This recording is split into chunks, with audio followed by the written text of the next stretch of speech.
Good afternoon. Today we are going to review how to define a part number and create a test process for PCT Lite.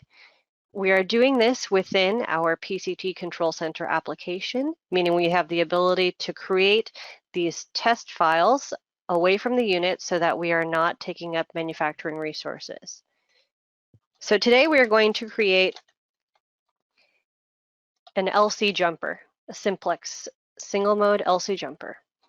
So here I can enter in the description if I would like. So I'm going to say LC single mode. You can see here there's a graphical representation based off of the criteria that we are going to fill in. So in this case, it's just a patch cord as it is one fiber. If I wanted to make it a bundle, I can make a bundle of fibers, but in this case, we'll leave it as one. If I needed to make it multi-mode versus single mode, I would just click this box and cycle through till I have the correct fiber type. Down here is where we define our different connectors.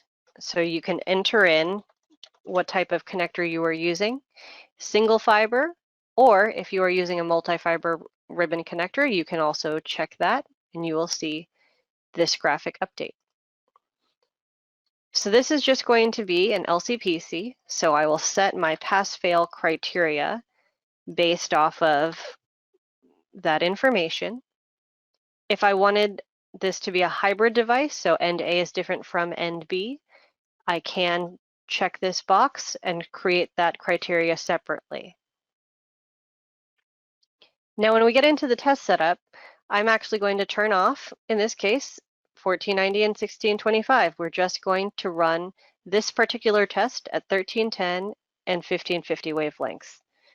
We will do insertion and return loss, and we will test both ends independently. So we have independent RL and IL values for both connectors. Now again, if I was dealing with a hybrid connector and I wanted to test all of end A, so all of my LCs before maybe testing all of my SCs, I can check this box. Or if I was dealing with a fan out and I wanted to test just the ribbon side and I wanted to be prompted for each individual LC on the breakout side, I can check that box there.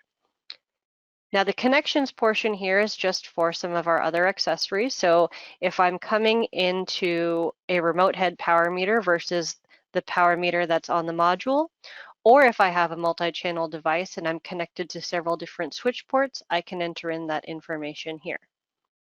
In this case, we are ready to go. I just press save. I can create my DUT setup file name with the same name as my part number. And now this part is created and ready to be used on the Viavi PCT platform to do insertion and return loss of passive components.